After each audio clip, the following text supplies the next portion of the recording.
हाँ, तो आज हम लोग जानेंगे बेड बाथ के विषय में। बेड बाथ क्या होता है? बेड बाथ सबको जानना जरूरी है। नर्सिंग के जितने भी छात्र हैं, चाहे वो जीएनएम कर रहे हो, चाहे बीएसएन नर्सिंग कर रहे हो, चाहे एएनएम कर रहे हो या जीडीए कर रहे हो, जितने भी नर्सिंग से रिलेटेड कोर्सेस है उसमें बेड बाथ का काफी महत्व है और बहुत सारा क्वेश्चन बेड बाथ से आता है। तो बेड बाथ का सही तरीका क्या है, क्या विधि है?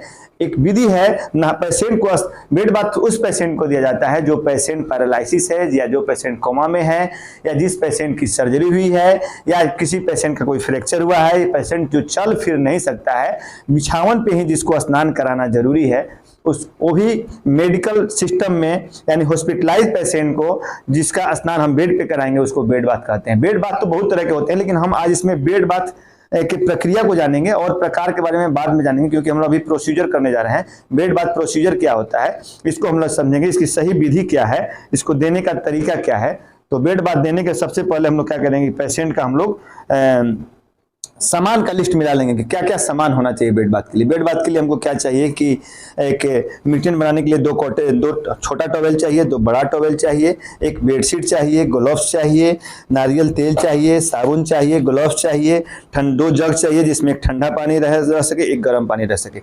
यह सब सामान को अरेंज करने के बाद हम पेशेंट का बेड बाथ कराएंगे। तो बेड बाथ पेशेंट जो कोमा में है उसको भी दिया जाता है, या जो पेशेंट चल फिर नहीं सक रहा है, मानते हैं कि उसका फ्रैक्चर हो गया है, पैरालिसिस हो गया है, बेड पे ही पड़ा हुआ है, तो बेड बाथ देना जरूरी है। बेड बाथ देना क्यों जरूरी है, पेशेंट को स्नान कराना क्यों जरूरी है, यह सबसे पहले जानेंगे। देखिए क्या होता है कि यदि हमारा जो भी यह लोअर लिम्स, अपर लिम्स या बॉडी का जो भी पार्ट है, यदि हम एक पोजीशन में सोए रहेंगे तो ब्लड सर्कुलेशन वहां पे कम पड़ जाता है, और ब्लड सर्कुलेशन कम होने के चलते क्या हो सकता है, वहां बेड सोर डेवलप हो सकता है। क्योंकि जहां जहां पावर पे पॉइंट है, जहां पे प्रेशर पॉइंट है, वहां पे यदि सर्कुलेशन नहीं रहेगा तो वहां पे बेड सोर का खतरा हो सकता है। तो एक तरह से हम लोग कह सकते हैं कि पेशेंट को हम लोग शरीर में पूरे ब्लड सर्कुलेशन को कंटिन्यूअस रनिंग कराने के लिए 24 घंटा में एक बार मसाज के द्वारा या बेड बाथ के बहाने पेशेंट का पूरा ब्लड सर्कुलेशन फॉलो हो जाए, जहां पे ब्लड सर्कुलेशन रुका हुआ है वह चालू हो जाए। दूसरा क्या होगा कि बेड बाथ कराने से क्या होगा, पेशेंट को कंफर्ट महसूस होगा, पेशेंट को अच्छा महसूस होगा नहाने के बाद।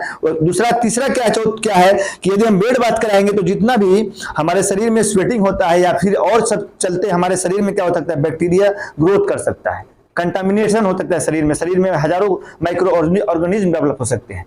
तो जो पेशेंट है बीमार है उसको दूसरा भी सेकेंडरी इन्फेक्शन लग सकता है। तो पेशेंट को कंफर्ट देने के लिए, पेशेंट के ब्लड सर्कुलेशन को चालू रखने के लिए, पेशेंट को दूसरी बीमारियों से बचाने के लिए, पेशेंट के शरीर से बैक्टीरिया को रिमूव करने के लिए बाथिंग की आवश्यकता पड़ती है।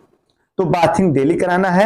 अब एक चीज हम और बताएंगे, नर्सिंग के अलावा जो वीडियो देख रहे हैं वे सब भी, उनके घर में भी अगर कोई इस तरह का पेशेंट है जो पैरालिसिस का पेशेंट है, या फिर कोई और डिजीज के चलते वह बेड पे पड़ा हुआ है 1 महीना 2 महीना से, उसके चलते वह प्रॉपर तरीका से स्नान करा नहीं पाते हैं, किसी तरह उसका देहांत पोष देते हैं, तो उसको भी यह वीडियो देख के एक सही मेडिकल तरीका मालूम हो सकता है कि बेड बाथ प्रोसीजर क्या है, बेड बाथ का महत्व क्या है और बेड बाथ कैसे कराना है।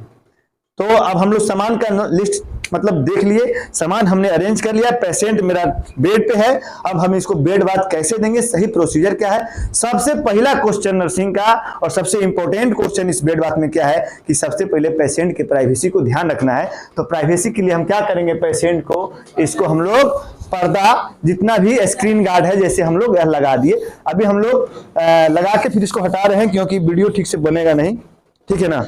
तो पूरा हम लोग पेशेंट को प्राइवेसी को मेंटेन करेंगे, और पेशेंट से जब बेड बाथ हम कराने जाएंगे, यदि पेशेंट होश में है तो उससे पूछेंगे कि मैं आपको बेड बाथ कराने जा रहा हूं, आप इसके लिए तैयार हैं, कोई दिक्कत तो नहीं है। पेशेंट अगर मना करता है तो हम उसको फोर्स नहीं कर सकते हैं, हम उसको थोड़ा सा 5-10 मिनट 20 मिनट छोड़ेंगे और फिर उसके मूड को हम लोग समझाएंगे कि आपको बेड बाथ करने से ही फायदा होगा, ये फायदा होगा, जरूरी है। और पेशेंट को थोड़ी देर बाद आके फिर उसको हम लोग एक बार कन्विंस करके आके बेड बाथ प्रक्रिया को चालू करेंगे। तो बेड बाथ प्रक्रिया को हम लोग चालू कर रहे हैं। हमने पेशेंट को प्राइवेसी मेंटेन करने के लिए चारों तरफ से स्क्रीन गार्ड को लगा दिया है। अब हमको क्या चाहिए, 2 जग चाहिए, एक में ठंडा पानी चाहिए, एक गर्म पानी चाहिए, एक हमको बॉवेल चाहिए। ऐसे मैंने इसको पहुंच करूं थोड़ा सा। अब बॉवेल इसलिए चाहिए कि हमने इसमें ठंडा पानी हम रखेंगे और फिर हम इसमें गर्म पानी रखेंगे, और जो नॉर्मल टेम्परेचर होगा उससे हम काम करेंगे। हमको एक कॉटन चाहिए। कॉटन क्यों चाहिए कि कंटामिनेटेड एरिया और आई के पार्ट को हम लोग साफ करने के लिए। कंटामिनेटेड एरिया कौन है, प्यूबिक रीजन जो हमारा होता है वह मोस्ट कंटामिनेटेड, मोस्ट हजारों लाखों करोड़ों माइक्रो ऑर्गेनिज्म हो सकते हैं, तो उस जगह से बीमारी और जगह से स्प्रेड होने का चांस रहता है। इसलिए हम लोग सबसे लास्ट क्वेश्चन ये आ सकता है कि शरीर का कौन सा ऐसा पार्ट है जो बेड बाथिंग में सबसे लास्ट में किया जाता है, तो वह होता है पेरिनियल एरिया, प्यूबिक एरिया, जो हमारा जेनाइटल ऑर्गन्स है वह एरिया सबसे लास्ट में किया जाता है। अब देखिए दूसरा क्या है कि हम लोग इसको शरीर को मॉइस्ट होने से बचा सकते हैं, ड्राइनेस होने से बना सकते हैं। अब बेड बाथ जब हम कराने जा रहे हैं तो सबसे पहले हमको ध्यान क्या देना है, हमने क्या किया कि स्क्रीन गार्ड को लगा दिया, उसके बाद हम लोग पेशेंट से प्रोसीजर समझा दिए, उसके बाद हमको देखना है पेशेंट को वॉच करना है कि पेशेंट के शरीर में कहीं भी कोई लाली, इरप्शन, अर्टिकेरिया या किसी तरह का कोई रिएक्शन वगैरह या कोई एबनॉर्मलिटी तो नहीं है। दूसरा चीज हमने क्या हमको चेक करना है, इंपॉर्टेंट चीज, यदि हमको शरीर मैंने कमरा में जो भी पंखा या एसी चल रहा है वह सबको हमको, खिड़की खुला हुआ है वह खिड़की बंद कर देना है, एसी को बंद कर देना है, पंखा को बंद कर देना है, क्योंकि पेशेंट नॉर्मल पेशेंट नहीं है और इसको हो सकता है कि हम यदि इसको बेड बाथ करा रहे हैं तो इसको ठंडा लग सकता है, पेशेंट हाइपोथर्मिया में जा सकता है। हाइपोथर्मिया एक कंडीशन है जिसमें शरीर के बॉडी का टेम्परेचर नॉर्मल से कम हो जाता है। दूसरा चीज एक इंपॉर्टेंट चीज देखना है, हम पेशेंट के बॉडी को टच करेंगे तो पेशेंट का यदि बॉडी पूरा ठंडा है, हाइपोथर्मिया है, टेम्परेचर चेक कर रहे हैं 95, 94, 95 तक है, 97 से ऊपर नहीं है, तो हम उसको बेड बाथ नहीं देंगे, उस प्रक्रिया को रोक देंगे। क्योंकि यदि हाइपोथर्मिया में पेशेंट है तो पेशेंट को ठंडा लगने, सीजर मतलब कि चिलिंग आने का और कॉम्प्लिकेशन होने का चांस ज्यादा रहेगा। यह सब क्वेश्चन हम इसलिए बता रहे हैं, यह क्वेश्चन आएगा एग्जाम में पूछता है, यह इंपॉर्टेंट सब क्वेश्चन है। उसके बाद हमने पेशेंट को सबसे पहले हमारा यह चीज समझ गए प्रिकॉशन। अब पेशेंट को हमको जब बेड बाथ कराना है तो सबसे पहले हमको क्या करना है कि पेशेंट को बेडशीट, एक होता है बाथिंग सीट इसको बोलते हैं, बाथिंग सीट के द्वारा हम पेशेंट को क्या करेंगे, ढक देंगे। ठीक है ना, इसको मैंने इसे ढक दिया। अब हमने ढक दिया जब पेशेंट को, तो पेशेंट को ढकने के बाद हम क्या करेंगे, हाथ लगाकर, अगर ग्रोइंग एरिया तो ग्लोव्स तो पहन ही लेंगे, तो मानते हैं ग्लोव्स पहनना है लेकिन हम अभी नहीं पहनना है, आप ग्लोव्स पहन लीजिए हैंड वॉश करके। कब हमको हैंड वॉश करना है, कोई भी प्रोसीजर करने के पहले और प्रोसीजर करने के बाद, दो टाइम में हमको हैंड वॉश करना है। अब हमने क्या किया कि इनको हाथ लगा के इनका जो भी गंदा कपड़ा है वो भीतर से भीतर ही हमको निकाल के, पैंट्स और जितना भी है, हम अपना सारा जो कपड़ा है इनको निकाल के इधर से ला के हम एक लॉन्ड्री वाला बैग होता है, उस बैग में हम लोग डाल देंगे। अब यह पूरे तरह से कंप्लीट हो गया बाथिंग के लिए। बाथिंग के लिए दूसरा प्रक्रिया है कि सबसे पहले हमको फेस का बाथिंग करना है, फेस के बाद हमको दोनों हाथ का करना है, हाथ के बाद हमको चेस्ट का करना है, चेस्ट के बाद हमको पीछे का करना है, पीछे का करने के बाद हमको पैर का करना है, पैर के करने के सबसे लास्ट में जेनाइटल को करके हमको आगे निकल के हाथ वॉश कर लेना है। जैसे जेनाइटल ऑर्गन मतलब पेरिनियल एरिया हम करेंगे, हैंड वॉश कर लेंगे। तो अब हम देखिए सबसे पहले हम फेस का बाथिंग प्रोसीजर बताने जा रहे हैं। तो सबसे पहले यदि हमको फेस पे पेशेंट का बाथिंग कराना है तो हमको यहाँ से पीलो हटा देना है, और पीलो हटाने के बाद हम क्या करेंगे, हमने एक टॉवेल लाया है, इस टॉवेल को हमको जितना भी प्रोसीजर करेंगे, देखिए हम इसको क्या कर रहे हैं, इस टॉवेल को हमने क्या किया, इसके सर को पेशेंट अगर होश में है तो इसको कोऑपरेट करेंगे कि आप सर उठाइए, पेशेंट अगर होश में नहीं है तो हम लोग अपने से उठा के इसको यहाँ पे रख लेंगे। अब हम देखिए क्या करें, हम मीटेन बनाना सीखेंगे। इसमें सबसे मेन चीज क्या है कि हमको मीटेन बनाना है। दूसरा चीज है क्या कि सबसे पहले हमने पानी हमको डालना है। हमको जैसे मानते हैं कि ये ठंडा पानी है और ये हमको गर्म पानी है, दोनों पानी डाल लिए, और इस पानी को हम चेक किससे कराएंगे, पेशेंट से, कि आप देख लीजिए कि आपको पानी ठीक है, ज्यादा ठंडा या ज्यादा गर्म तो नहीं है। पेशेंट ओके कर देता है तो इस पानी को हम अब रख लेंगे यहाँ पे। अब मीटेन बनाना स्टार्ट करेंगे। मीटेन बनाना सीख लीजिए सबसे पहले। मीटेन बहुत जरूरी, बार बार क्वेश्चन आता है एग्जाम में। मीटेन हम लोग जैसे बनाएंगे पेशेंट का,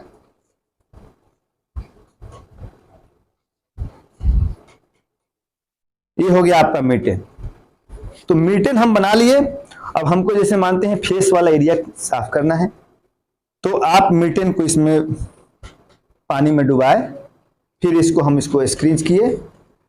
स्क्रीज करने के बाद मतलब इसको गाड़े, इसको निचोड़ दिए, निचोड़ के पानी सुखा दिए। उसके बाद हमको पेशेंट का जो है यह जो एरिया है साफ करना है।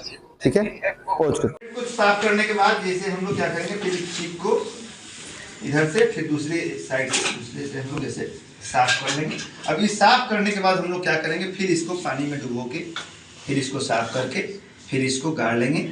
यदि हमको साबुन लगाना है तो फिर हम इसमें एक अलग मीटेन रखेंगे और उसमें सॉप लगा के फिर इसको हम सॉप से ऐसे लगा सकते हैं। और फिर सौंफ से करने के बाद फिर पानी से हम लोग उसको पोंछ के, और जब पानी से हम इसको पोंछ लिए, यदि हमको आँख का पैपुल साफ़ करना है तो हमको आँख का पैपुल कभी हम मेंटेन बनाएंगे तो ऐसे साफ़ कर सकते हैं या फिर कॉटन से भी साफ़ कर सकते हैं, जैसा हमको कंफर्ट मिले। आँख वाला कोई एरिया को अगर हमको साफ़ करना है तो एक पॉइंट से हमको ऐसे साफ़ करना है और इस पॉइंट से हमको ऐसे साफ़ करना है। इसको फिर पानी में डुबो के इसको हमको निचोड़ लेना है। अब एक चीज़ आँख में वाला फेस वाला में इतना चीज़ हम समझ गए। अब फेस में हमको वॉच क्या करना है कि कहीं आँख में लाली तो नहीं। मेन चीज़ देखना है कि आँख में रेडनेस या इसके आँख से कोई डिस्चार्ज तो नहीं हो रहा है, कीचड़ उचड़ होता है ना, कोई भी डिस्चार्ज तो नहीं हो रहा है। यह चीज़ हमने फेस गर्दन इससे हम लोग या इसका बाथिंग करा दिए। अब सेकेंड में हम लोग क्या करेंगे, हाथ का बाथिंग कराएंगे। तो अब हम जैसे यह कर लिए तो इसके बाद हमको इसका जो बाथिंग प्रोसीजर जो फेस में ख़त्म हुआ है उसको हम लोग ऐसे इसको सुखाना भी, इसलिए इसको ऐसे रब नहीं करना है, सॉफ्टली ऐसे सुखाना है, क्योंकि हम ऐसे करेंगे तो स्क्रीन इरिटेशन होगा, छीलने का चांस रखना है। तो ऐसे सुखाना इसलिए ज़रूरी है क्योंकि यहाँ पानी सूख जाए। सुखाने के बाद हमने इस टॉवल को निकाल लिया और इसके बाद हमने एक टॉवल कहाँ लगाएंगे, हाथ। पेशेंट अगर हाथ उठा सकता है तो उसको हाथ उठा लेंगे, और नहीं तो हम अपने से उठा के इसको हम यहाँ पे हम क्या किए, रख दिए। सारा वीडियो का मजा तो गड़बड़ा दिया। इसमें जैसे है तो हमको क्या है कि इस एरिया से साफ करना है। पहले हम क्या करेंगे, ऊपर वाला साफ करेंगे और फिर इसके बाद नीचे वाला साफ करेंगे। तो ऊपर वाला मतलब कि लॉन्ग साइड से हम लोग बाथिंग कराएंगे। अब इसको हम लोग फिर मिटेन बना रहे हैं। मिटेन हमने बना लिया, टिप किया, स्क्वीज किया, मतलब इसमें डुबा के निचोड़ लिए। अब हम क्या कर रहे हैं कि इसको हमको सबसे पहले इधर से इधर जाना है, समझ आ रहा है ना, इधर से इधर नहीं आना है। तो अब सबसे पहले हम उंगली की सफाई कर लेते हैं। यदि पेशेंट होश में है तो हम क्या करेंगे, इसको लाएंगे और पेशेंट को कहेंगे कि इसमें हाथ डालें और डाल के अपने से भिंगा के अपने से सफाई कर सकता है ऐसे। यदि पेशेंट बेहोश है, नहीं कर सकता है, तो हमको एक एरिया में जितना भी इस समय बैक्टीरिया ग्रोथ करने का ज़्यादा चांस है, तो एक उंगली करके हम पहले साफ़ करेंगे। साफ़ करने के बाद इसको हम लोग क्या करेंगे, फिर सुखा लेंगे, ठीक है ना। फिर इसका हम लोग मिटेन बनाएंगे। फिर वही प्रक्रिया, बनाने का प्रक्रिया समझ लीजिए। इस बनाने को सीखना चाहिए सबको। फिर हमने इसको पानी में डुबोया, फिर इसको निचोड़ा, फिर हमने क्या किया कि ऐसे आया, ऐसे साफ किए। इससे हम क्या कर रहे हैं, एक तो सफाई कर रहे हैं, तो इससे ब्लड सर्कुलेशन को भी हम जगा रहे हैं और हम इसके बैक्टीरिया को भी मार रहे हैं, साफ कर रहे हैं। फिर ये प्रक्रिया करने के बाद फिर हमको इसमें जितना बार प्रोसीजर करेंगे उतना बार डालेंगे, निचोड़ेंगे। यह चीज़ बोलना है। पानी गंदा हो जाए या फिर जो कंटामिनेटेड जिस काट में हम कर लिए, तो फिर हम इसको पानी को बदल देंगे। तो पानी को हम बदलते रहेंगे जितना हमको ज़रूरत पड़े। ऐसा कोई नहीं कि एक ही पानी से पूरा कराना है। फिर हम इधर स्टार्ट किए तो फिर हम इधर ऐसे स्टार्ट किए, इसको इधर लाना नहीं है। ये सब करने के बाद लास्ट में फिर हमको निचोड़ के फिर इस एरिया को जो है हमको लास्ट में करना है, ठीक है। अब ये सब करने के बाद हम फिर यहाँ से इसको पोंछ लेना है। यदि ड्राई ज़्यादा है तो इस पर हमको लोशन और क्रीम हम लगा के ऐसे इसको सर्कुलेट कर सकते, सर्कुलेशन दौड़ा सकते हैं। नारियल तेल फिर या फिर जो भी क्रीम होता है, ऐसे ही उस हाथ में करेंगे, ऐसे ही इस हाथ में करेंगे। इसके बाद हम लोग क्या करेंगे, चेस्ट का करेंगे, उसके बाद बैक का करते हैं। यस। तो चेस्ट का करेंगे। तो चेस्ट का मानते हैं कि यदि मेल है, इसको हम निकाल लिए, यदि मेल है तो हम क्या करेंगे, डायरेक्टली इसका यहाँ तक हम लोग कर लेंगे, यहाँ पे रख के। तो लॉन्ग टू शॉर्ट मतलब हम लोग इसको फिर मिटेन बनाया अपना, और हमने क्या किया, इसको पानी में भिगाया, फिर इसको निचोड़ा और हमने ऐसे स्टार्ट करके एक साइड से इधर से लाया, एक साइड से इधर से लाया, फिर डुबाया, फिर निचोड़ा, फिर इधर से लाया। तो ये मेल में हो गया। लेकिन यदि फीमेल है और लाने पर हमने क्या किया, फिर इसको, लेकिन यदि फीमेल है तो फीमेल में हम इसको दो भाग में करेंगे। क्या करेंगे, यहाँ पे लाएंगे, क्योंकि ब्रेस्ट का हमको जो करना है, तो ब्रेस्ट में क्या होता है, ब्रेस्ट का जहाँ जहाँ शरीर का फोल्ड है वहाँ पे बैक्टीरिया ज़्यादा ग्रोथ करता है। तो ब्रेस्ट में हम लोग थोड़ा सा अलग तरह से करेंगे, क्योंकि ब्रेस्ट का जो नीचे जो फोल्ड रहता है उसमें ज़्यादा बैक्टीरिया होने का चांस रहता है, तो उसका एक अलग नियम है। तो हम लोग इसमें पानी में डुबो, इसको निकालें और हमने ब्रेस्ट वाले जिनका ब्रेस्ट लेडीज हैं तो इनको हमको ऊपर से पहले करना है, ऊपर से कर लेना है। और ऊपर से करने के बाद जब हम कर लेंगे फिर इसको दिखाएंगे, निचोड़ेंगे। फिर हमने क्या किया कि करने के बाद इसको ड्राई कर लिया। फिर अब हम एक ब्रेस्ट को ऐसे उठाएंगे और हमने इस साइड से फिर इसको ऐसे साफ करेंगे, फिर इसको छोड़ेंगे, फिर इसको भिगाएंगे, फिर इसको गाड़ेंगे, फिर इस ब्रेस्ट को हमने उठाएंगे, फिर इसके नीचे वाला साफ करेंगे, फिर इसको डुबाएंगे, फिर इसको निचोड़ेंगे, फिर इसके बाद इसके नीचे आएंगे, फिर इसको ऐसे करते हुए इस एरिया तक नहीं जाना है, यहाँ तक हमको निकल जाना है। अभी हमको ये हो गया। हम इसको पेशेंट को अगर पीछे बैक करना है, पीछे हम क्या करेंगे, लेफ्ट लेटरल पोजीशन में इसको सुला दिए और पेशेंट मानते हैं लेफ्ट लेटरल पोजीशन में सो गया। तो इसमें हमको मसाज भी करना है, क्योंकि बेड सोर ज़्यादा होने की चांस रहता है, और बाथिंग भी कराना है। तो हमने क्या किया, इसको डुबाया, इसको निकाला, निचोड़ा, यह सब हम लगातार बोलते रहेंगे। और हमने ऐसे ऐसे ऐसे इसे कर लिया। अभी यह सब हम करने के बाद हमने फिर पानी में डाला, उसको साफ कर लिया, इसको रख दिया। अभी जब हम कर लेंगे तो इसको हम लोग प्रेशर से ब्लड सर्कुलेशन थोड़ा सा इसको हम लोग मसाज कर दे रहे हैं, ठीक है ना, मसाज इसको दे रहे हैं, मसाज दे देना है, पेशेंट अपना पोजीशन में आ जाएगा। तो जब हम लोग इधर एक चीज हम फिर बोल गए कि यहाँ पे हम रखेंगे, तो फिर इस टॉवल शीट को हम यहाँ पे रखेंगे, बिछाएंगे, फिर इसका जो साफ करेंगे उसका इससे पूछेंगे, तब मसाज देंगे। मसाज देंगे तो क्या है, इसका ब्लड सर्कुलेशन जो कंप्रेस पड़ा हुआ ब्लड सर्कुलेशन चालू होगा। उसके बाद हम पैर क्या करेंगे, अभी ढुका देंगे। अब पैर क्या करना है, देखो पैर निकालेंगे, पैर में भी अगर पेशेंट होश में तो बोलेंगे ऐसे रखो, बहुत राज मत थोड़ा चलो। फिर पैर उठाइए, इसको रखिए, और ऐसे हम लोग यदि पेशेंट होश में है तो पेशेंट का पैर इसको इसमें ला के रख के साफ कर लेगा। यदि पेशेंट होश में नहीं है तो हम लोग उसी तरह पहले उंगली को साफ करेंगे, फिर यहाँ पे साफ करेंगे, फिर इस एरिया को साफ करेंगे, फिर इधर साफ करेंगे, फिर इधर साफ करेंगे, ऐसे ही उस पैर में करेंगे। और लास्ट में जो अलग कॉटन है उससे हम लोग क्या करेंगे, पेरिनियल एरिया जब साफ करने जाएंगे तो पेशेंट से पूछेंगे, पेशेंट होश में है तो पेशेंट अगर अपने से करने के लिए तैयार है तो उसको हम लोग समझा के उसको कॉटन दे देंगे।